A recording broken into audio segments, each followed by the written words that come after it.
Okay, so second day of court, different courtroom, different attorney.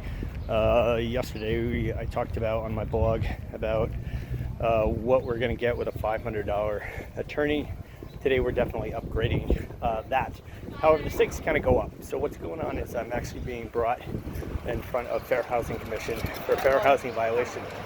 For those of you that have seen my blog, you probably saw the fire that happened a couple months ago to where it was a triplex and the middle unit just got completely decimated. That poor tenant's entire life just went up. Well, the top floor tenant moved out instantly because of the smoke, just the property's unlivable. The bottom floor tenant, however, whose unit is actually even worse because the fire department breaks all the windows. They hose down the entire building. His unit is completely water soaked and full of mold, and et cetera, et cetera. Well, we did something called constructive eviction. We said that's basically where the property can't be habitated anymore. And when that happens, the contract just terminates. Each party goes their own way. The landlord doesn't owe the tenant anything. The tenant doesn't owe the landlord anything. They just kind of go on their own way. So we turned to the tenant and said, hey, not safe for you to be here.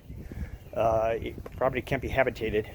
Certainly can't renovate it till L&I actually gives us that go-ahead, and that's a huge process, actually. You can't even touch the building. The tenant also has a month-to-month lease, and with 30 days to terminate. So we said, hey, got to get out now, not safe to be here, constructive eviction, and also, if that doesn't work, got to get out in 30 days.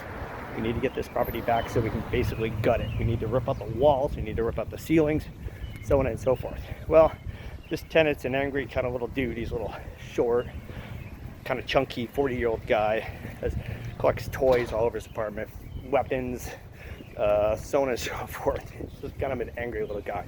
So he's basically bringing fair housing violations, saying, hey, you're not allowed to kick me out. So have to go face those charges. I mean, unfortunately, believe it or not, the end result is going to be that I likely will be getting a fine today.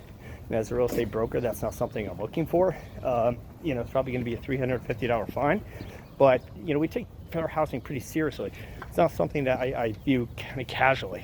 So it's not something as a broker we're allowed to discriminate, obviously. And it's not something I actually want to discriminate. So I really take offense to this. Because I take a lot of pains to not discriminate against anybody. Both because that's what I'm legally held by, but also morally and ethically is what we hold ourselves to. So anyways, I'll post the outcome of that, and we'll see how a more expensive, better quality attorney does in this forum.